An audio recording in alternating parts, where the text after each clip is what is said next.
Presenta Inco, FNC, CUTSA. Pronto. ¿Necesitas efectivo? Solicitalo en nuestras sucursales, por la web o por la app, o llamando al 17800. Pronto. ¿Tenés con qué? Seguro Americano. La medicina privada a otro nivel. Catunasí. Terminal Cuenca del Plata. Terminal especializada de contenedores Puerto de Montevideo. Salus. Orgullo de nuestra naturaleza. Casmu. Afiliate por el 1444 o en casmu.com.uy. Casmu. Estamos para cuidarte.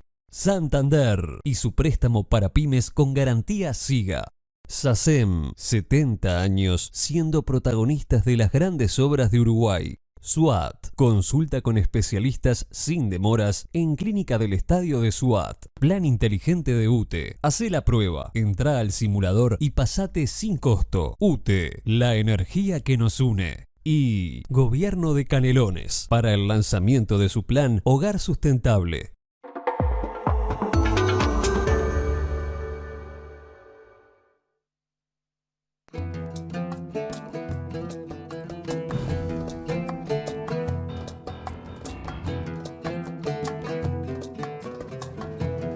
Buenas noches, gracias por estar ahí. Estamos en La Mira, estamos en BTV. Más adelante vamos a estar hablando con Federico Comesaña del tema de la inflación y con Claudio Fantini de estas elecciones en Argentina rarísimas, el perdedor festejando, en fin. El calentamiento global es posiblemente una de las mayores catástrofes que uno pueda advertir en el horizonte si nos seguimos comportando con nuestro planeta como nos estamos comportando, ¿no? Y el ministro de Ambiente, Adrián Peña, acaba de volver de la cumbre de Glasgow. Tenemos la suerte de tenerlo aquí. Muchas gracias por estar. No, muchas gracias por la invitación y la oportunidad. Bien. Un gusto. No, comentaba recién, gusto a poco dejó la cumbre, ¿no?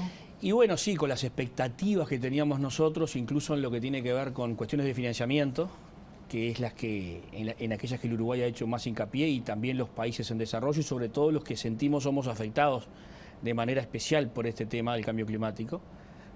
Nosotros consideramos que Uruguay en realidad es un acreedor en términos ambientales, porque en definitiva las grandes potencias han tenido su desarrollo industrial, su desarrollo económico.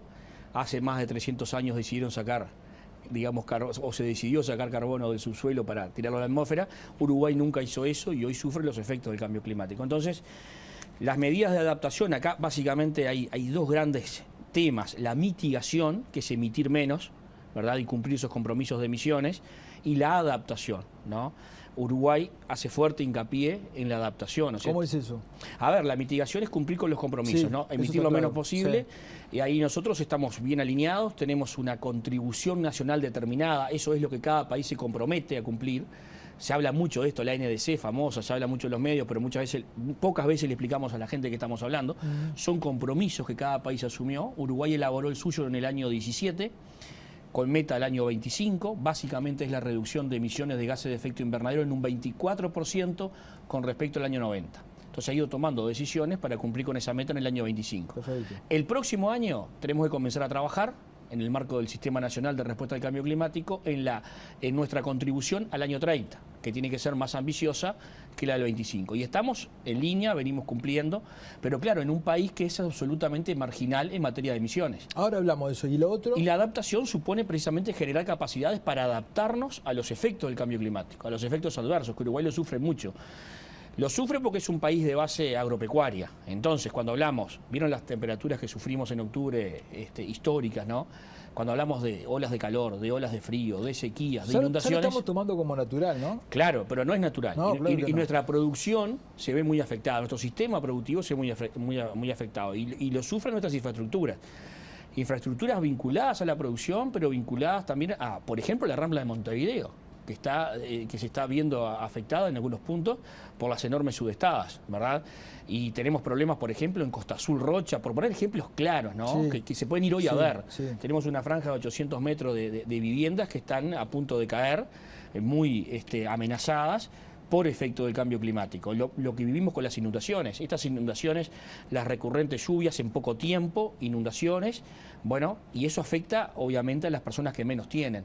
Entonces ahí está la dimensión de un problema que no es esto que estamos viendo en una cumbre o los técnicos que 2x3 sacan un informe que nosotros repetimos, sino que tiene que ver con la vida diaria de las personas. Y para eso Hay planes, Uruguay tiene planes, ¿no? O sea, Uruguay tiene un plan nacional de cambio climático, ¿no? Tiene un plan de adaptación del sector agropecuario, presentamos en la cumbre ya terminado un plan de adaptación a costas y un plan de adaptación a ciudades e infraestructuras, pero para implementarlo necesitamos recursos. Ahora, ministro, esas son las fuentes de financiamiento que estábamos reclamando se incrementen. fíjese usted, ¿no? Yo pienso en esto, ¿no? Cuando a nivel nacional, entre nosotros que somos conciudadanos, que somos gente que, vecinos, los políticos les cuesta tomar medidas a 30 años, porque no la van a capitalizar ellos, ¿no? Y así se nos vienen cayendo muchas cosas. Uno se imagina a nivel global tener que adoptar medidas en tu país que afectan a tu país. Pongo el ejemplo porque lo tengo anotado acá, pero hay 1000, ¿no? India y China presionaron fuerte para cambiar en el documento la frase eliminación progresiva por reducción progresiva, que esto parece ser parecido, pero no es. Pero claro, tienen que darle de comer a 4.000 millones de personas. Exacto. No es tan lineal. No, son decisiones complejas. Obviamente son complejas. Yo recién te comentaba, por ejemplo, ahora un tema que está arriba de la mesa aquí en el Uruguay y es las emisiones que se están generando por el aumento de producción de energía eléctrica con base fósil en el Uruguay. Por ejemplo, utilizando la central de ciclo combinado, que es el único modo hoy que tiene el Uruguay de producir más energía. ¿Por qué la produce? Porque tiene una demanda extraordinaria de Brasil que tiene una sequía prolongada y no logra resolver su problema. Acá hay dos temas. Primero, que es una oportunidad para el Uruguay poder vender esta energía. Y bueno, desde el punto de vista climático, obviamente que no es lo ideal. Pero por otra parte, Uruguay también tiene un compromiso de reciprocidad con el Brasil y con Argentina. De hecho, muchas crisis de energía en Uruguay han sido solucionadas porque nuestros vecinos nos han vendido. Sí. Nosotros no podemos tampoco negarnos a venderlo. Entonces, los temas tienen obviamente su complejidad. Y bueno, y avanzar en esa línea es delicado. Algo que es muy importante para el país es que desde el Acuerdo de París, la ambición de llegar a una reducción de la temperatura tal cual está establecido en el tratado, siempre lo hace salvaguardando los sistemas de producción de alimentos. Es decir, hay que avanzar en determinada línea, pero hay que asegurar la alimentación de las personas. Por ejemplo, nosotros, con el tema de la ganadería y el metano y tal, ¿tenemos problema? Nosotros yo creo que tenemos una oportunidad. ¿Por qué? Porque el Uruguay está haciendo las cosas bien. Entonces, en un momento en que se pone el foco en estos temas, Uruguay puede liderar y puede transparentar cómo hace las cosas. Y eso antes no pasaba. Antes no estaba la lupa puesta en cómo se produce el ganado, más que alguna declaración por ahí hace tiempo. Pero hoy, que el foco está puesto, Uruguay puede demostrar que hace las cosas de un modo sostenible. Entonces, ante esta interpelación global y ante esta amenaza, yo advierto que tenemos una oportunidad. A ver, esta fue la cumbre del metano, ¿no? Claramente, además de la reducción en CO2, se fue y se está yendo a una reducción lo más rápido posible del metano. ¿Por qué? Porque el metano es un gas que dura mucho menos en el ambiente, 10 años aproximadamente, contra 1000 que dura el CO2, pero tiene un poder de calentamiento muy superior al del CO2. Entonces, para tener efectos en el menor plazo posible y en el corto plazo sobre la temperatura, ir sobre el metano tiene sentido. Ahora, ¿de qué metano hablamos? Bueno, hablamos primero del metano que se produce por pérdidas de gas natural, que son las mayores emisiones de metano en el mundo, ¿verdad? Y a su vez es un metano que sale del subsuelo, a diferencia del nuestro, que es un metano biogénico o que forma parte de un ciclo biológico. Lo segundo es que se hace foco en los grandes emisores, cosa que Uruguay no es. Y lo tercero es que, bueno, nosotros estamos trabajando para reducir emisiones de toda la cadena productiva. Para eso es que estamos trabajando junto al Ministerio de Ganadería, Agricultura y Pesca en lo que tiene que ver con la rotación de pasturas, ¿verdad? Lo que se denomina ganadería climáticamente inteligente. Tenemos estudios que nos permiten inferir que este tipo de sistemas de producción que llevan menor carga de ganado no son menos rentables para el productor porque mejoran la preñez, mejoran la productividad. Estamos infiriendo esos números, sí. Y a su vez estamos trabajando en todo lo demás, porque por ejemplo el metano que se emite de la parte industrial también es importante. Bueno, iba a preguntar, nosotros ¿De dónde podemos recortar?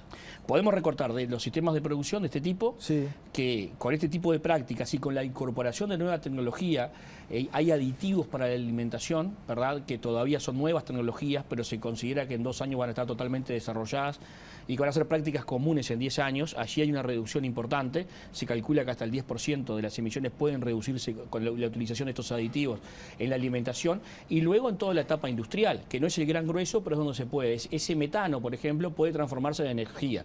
Un ejemplo concreto en Uruguay es el frigorífico Tacuarembó, que va a ampliar su capacidad de faena. Va a ser el frigorífico con mayor capacidad de faena del país, en el entorno de las 1.400 reses por día, va a llegar a tener con el nuevo plan de inversión.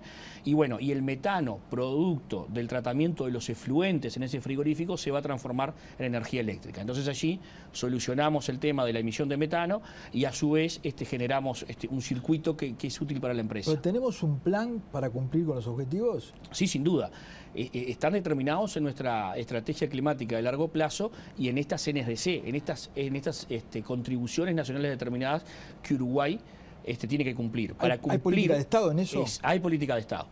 A ver, el Sistema Nacional de Respuesta al Cambio Climático, que se conoce poco, pero ahora se conoce más, es un sistema en el que lo preside el Ministerio de Ambiente, anteriormente el BOTMA, pero que integran todo el resto de los ministerios. Entonces allí es que se van tomando las decisiones y se va avanzando sobre las políticas en cada una de las áreas. Y es un sistema de gobernanza que, bueno, ahora yo que estuve en la cumbre, lo he mostrado como ejemplo de fortaleza institucional, ¿verdad? Y exactamente, como acá hablamos del mediano y del largo plazo, por lo menos del mediano plazo y seguro del largo plazo, es necesario construir una política de Estado en esto. Y creo que ha cambiado el gobierno y la política se mantiene en las líneas anteriormente generadas, que es muy importante. Es muy importante en la estrategia de cambio climático, pero es muy importante en el ministerio que me toca conducir. O sea, desde nuestro punto de vista, acá el conocimiento es acumulativo y hay que acumular sobre lo hecho. No hay que venir a inventar nada ni a cambiar cosas, sino profundizar y avanzar sobre lo que se viene haciendo. Y eso es muy importante porque estamos construyendo un ministerio y nos parece que es una oportunidad para construir políticas de Estado en un tema que claramente trasciende a los partidos. Entonces ahí tenemos una chance linda de hacer cosas. Ministro, los países desarrollados se comprometieron a incrementar los fondos para los países subdesarrollados en $1 billón a partir de 2025. ¿Nos toca algo eso? Nos tiene que tocar. En realidad todo esto se va a afinar en negociaciones entre el 22 y el 24, según las propias resoluciones de Glasgow. Aquí hay 3 fuentes de financiamiento, básicamente. Hay un financiamiento de largo plazo, ¿verdad? Ese viene desde antes del Acuerdo de París. Son financiamientos que ponen los países donantes, que son los grandes emisores, con el que se financia, ¿verdad?, en el resto de los países. A los países que reciben, ¿no?, las donaciones. Luego comenzó a haber un financiamiento extraordinario de $100.000 millones, ¿verdad?, que tienen que poner los países, hasta el 2020 debían los países desarrollados llegar a esos 100.000 millones, se mantenían durante estos años y comenzamos ahora a discutir el post-2025, ¿verdad?, que es lo que vamos a discutir entre el 22 y el 24. ¿A cuánto llegan esos 100.000 millones? Pero ¿en base a qué te lo dan?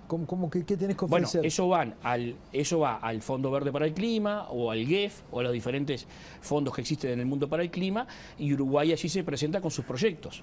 Esto que te hablaba, estos programas, como el Plan de Adaptación a Costas, es un plan en el que Uruguay se presentó, ¿no?, y donde se necesitan no menos de 60 millones de dólares de financiamiento internacional para comenzar a aplicar el primer plan de adaptación a costas. Es un programa establecido, cuantificado, y estamos calificando, por ejemplo, para esos fondos, que viene demorada además la financiación. Yo aproveché las reuniones para quejarme de esas demoras y pedir que esto se avanzara, porque nosotros hemos cumplido con todo.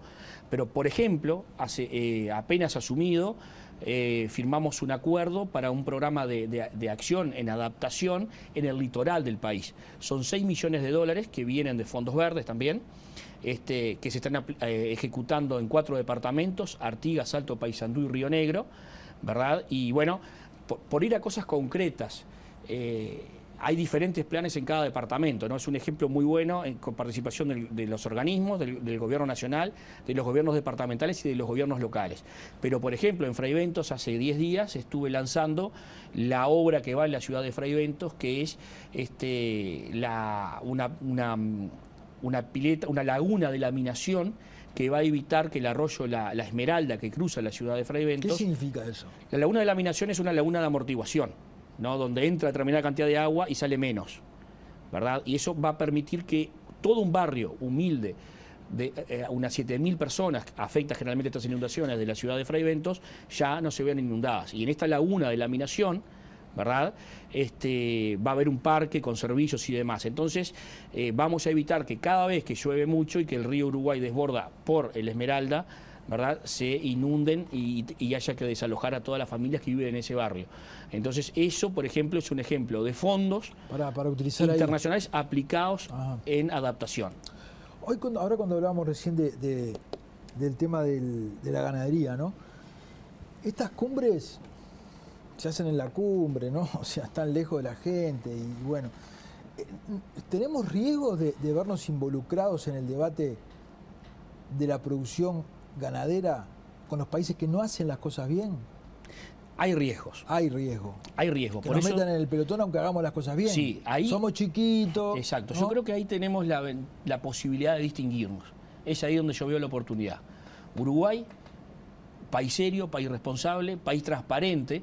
Nosotros estamos comenzando a medir la huella. Yo creo que en el Uruguay venimos trabajando hoy con los reflejos a tiempo, ¿no? Viendo qué es lo que se viene, y Uruguay viene tomando decisiones en la buena línea. Y digo Uruguay porque es el gobierno, pero son las sociedades de productores y son los productores mismos que están incorporando esta dimensión ambiental en los sistemas productivos, que para nosotros es clave. En este año, que es el que puedo yo medir desde año y poco, desde que asumí como ministro, veo un gran avance en esto. De hecho, en esta última Expo Prado yo estuve todos los días participando de alguna actividad que tenía que ver con estos temas en el Prado de Montevideo, algo que yo creo que era, me decían los propios productores, era impensado hace 20 o 30 años. Quiere decir que esto está haciendo carne en el sistema productivo nuestro. Entonces nosotros comenzamos con la institucionalidad agropecuaria a medir la huella ambiental de la ganadería. Estamos midiendo y sistematizando información que el Uruguay tiene en 4 variables, que son agua, suelo, biodiversidad y aire. Todas estas mediciones que el Uruguay tiene, esperamos tenerlas prontas en un documento sobre mitad del año que viene, para decir, bueno, cómo produce el Uruguay, cómo afecta esta producción, el agua, el suelo, la biodiversidad y el aire, y cómo venimos trabajando en cada indicador para mejorarlo. Y nuestra idea, y aceptada por el Ministerio de Ganadería, es subir esto. Esto se está ya configurando, construyendo un sitio web donde cualquier persona del mundo puede ingresar a ver esto. ¿Qué estamos midiendo? ¿Cómo lo estamos midiendo? ¿Y cómo se valida esa información? Uruguay tiene mucha información, tiene una trazabilidad hace muchísimo tiempo, tiene mucha investigación a través de línea, tiene mucho aporte a través del INAC, tiene todo lo que medimos nosotros desde el Ministerio de Ambiente en calidad de aire, en calidad de biodiversidad, en calidad de agua. Hay mucha información acumulada. Es cuestión de romper las chacras, sistematizar esa información y podérselo mostrar al mundo. Yo creo que eso, puesto en valor y transparente, es muy importante la transparencia, es decir, acá estamos. Hay cosas que están mal y vamos a hacer esto para corregirlo, ¿no? No la reacción, sino el mostrar con información le puede dar al Uruguay un valor diferencial que en el mundo hoy se conoce como valor ambiental, ¿no? Y que eso supone también un valor adicional. Estas cosas las hablamos, tuvimos la oportunidad de tener una reunión con John Kerry. Iba a preguntar después por eso. Bueno, tiene que ver con esto. Es decir, Estados Unidos lideró este tema de la promesa del metano, ¿no? Que es el trabajar para una reducción global del 30% de las emisiones de metano al año 2030. Entonces nosotros le planteamos, mire, nosotros estamos de acuerdo en reducir metano, ¿no? El metano que se emite en nuestro país tiene que ver con la producción, estamos trabajando para reducirlo, pero necesitamos apoyo técnico y científico para esto que te contaba, de validar todo esto que estamos haciendo, ¿verdad? Porque todo lo que medimos tiene que ser validado internacionalmente, ¿no? Lo segundo, financiamiento. Todo esto cuesta, ¿verdad? Necesitamos financiamiento. Y lo tercero, algo que hemos hablado en otros ámbitos, y es los incentivos. Los incentivos para el que hace las cosas bien. Si hacemos todo bien, si nos distinguimos de otros en cómo producimos, si ordenamos la casa, si transparentamos, tenemos que tener un beneficio, tenemos que tener un premio. ¿Cuál es? Un incentivo. Bueno, y uno que se nos ocurre es el acceso a mercados. Nos parece que eso tiene que ser uno de los beneficios que el Uruguay tiene que tener. Por ejemplo, una cuota sin arancel mayor a la que eventualmente tengan algunos mercados, ya sea el europeo o el americano. Pero eso tiene que aceptarlo los bloques comerciales que están despegados de una cuestión del debate ambiental, ¿no? Las cuotas existen, sí, es una discusión comercial, pero entendemos, ¿verdad?, que uno de los incentivos para los países que hacen bien las cosas, como el Uruguay, puede ser tener alguna preferencia en el acceso a algún mercado, como Uruguay ha tenido por determinadas situaciones esas cuotas determinadas, el aumento de cuotas o la existencia de una cuota ambiental para el país que hace las cosas bien. También estamos trabajando en lo que tiene que ver con las tasas de interés de quienes tomamos crédito, de quienes tomamos deuda. Por ejemplo, un crédito del Banco Mundial. Bueno, la tasa de interés puede ser menor si Uruguay cumple determinados objetivos o el país que sea en desarrollo. ¿Eso se está analizando? Eso se está analizando y se lo planteamos a quienes están al frente de estos organismos internacionales. Fue parte de las conversaciones con el CEO del... ¿Usted realmente cree que hay voluntad para escuchar a Uruguay y llevar adelante? Bueno, yo creo que sí. Yo creo que sí, porque Uruguay puede ser un modelo en esto, puede ser un modelo, y realmente, si no se buscan incentivos, es muy difícil que todo funcione. Tiene que haber... Esto es una cuestión, esto que hablamos tanto Sí. a nivel nacional, ¿no?, como a nivel mundial, es una cuestión de poderosos. Acá no estamos hablando de gente que tira basura y contamina, ¿no? O sea, tanto en el país, Sin duda. hablamos de empresas, ¿no?, en fin, de grandes extensiones ganaderas, y a nivel mundial de grandes industrias. Entonces, es una pugna de poderosos. Yo creo que hoy están dadas las condiciones para poder pedir este tipo de incentivos, porque las líneas están marcadas. Creo que los países desarrollados van a avanzar más rápido de lo que pensamos en esto. Ustedes fíjense que se está dando la transformación de la matriz en Europa. Europa emitió 250.000 millones de euros en bonos verdes para encarar la transformación de su base fósil de energía eléctrica a una base renovable. 250.000 millones de dólares en la primera emisión de la Unión Europea, ¿no? O sea, como tal. Entonces van por eso. Será cuestión de un tiempo, pero los países van a estar consumiendo su energía en base renovable. Hoy Uruguay tiene una matriz energética con más del 95% en base renovable, no así los países europeos, ¿verdad? Pero están comenzando esa transición. Entonces, el mundo va a ir más rápido de lo pensado hacia esos objetivos. Yo creo que allí, para que existan, ¿verdad?, para que realmente vayamos alcanzando los objetivos y consiguiendo los objetivos, la generación de incentivos es bien importante. Premios y castigos. Premios y castigos. ¿No le parece medio contradictorio que la nafta super sea más barata que la nafta eco, cuando en realidad el que está poniendo la otra nafta está haciéndole mejor al ambiente y te cobra más caro? Puede ser contradictorio, sí. Ahora, ¿viste cómo es la configuración de los precios del combustible, no? Eso precisamos un programa entero para ver cómo se definen los precios del combustible. ¿Cómo es esa historia con el que se va a cambiar la marca Uruguay Natural por Uruguay Sustentable? Bueno, eso es algo que no está definido, pero lo que se viene avanzando. Me consta que hay un estudio de la marca desde lo que viene siendo Uruguay 21, ¿no? También en un artículo del presupuesto nacional se incorpora la presidencia de la República en el manejo de la marca Uruguay Natural, y allí se está haciendo todo un trabajo de análisis de la marca como tal, ¿no? Entonces es probable que pueda mutar a otro nombre que le genere, digamos, otro valor, otro contenido a la marca, y podría ir por ahí, pero no me quiero adelantar, aparte de cuestión de especialistas, pero sí que cuando se presenta el Uruguay, lo que se esté comunicando tenga un contenido aún superior al que actualmente existe. Y esperemos que esto vaya para bien, porque dentro de unos años, si no, vamos a tener que hacer esta nota con escafandra, ¿no? Bueno, la cosa viene mal. Viene mal. La cosa viene mal. Hay que tomar... A ver, los avances tuvieron gusto a poco, pero hubo avances, ¿no? Yo te comentaba en la previa, aquí todo se resuelve por consenso. Seguro. O no se resuelve. Claro. Entonces avanzar cuesta. Es la ventaja de lo multilateral, que le da voz a países como el nuestro. Claro. Pero también es el inconveniente a la hora de avanzar rápidamente. Claro. Pero creo que el camino está claro y que los cambios se van a ir dando incluso más rápido de lo que pensamos. Entonces, me parece que el Uruguay lo que tiene que hacer es estar adelante de los cambios, ponerse adelante de los cambios, saber qué es lo que viene, ir tomando decisiones desde ya, y en ese caso un país como el nuestro, chico, confiable, con todos sus números, con todo medido, me parece que tiene una oportunidad en el concierto internacional. Ministro, muchas gracias por haber estado. No, muchas gracias por la invitación y la oportunidad. Que pase bien. Nos vamos a una tanda y ya volvemos.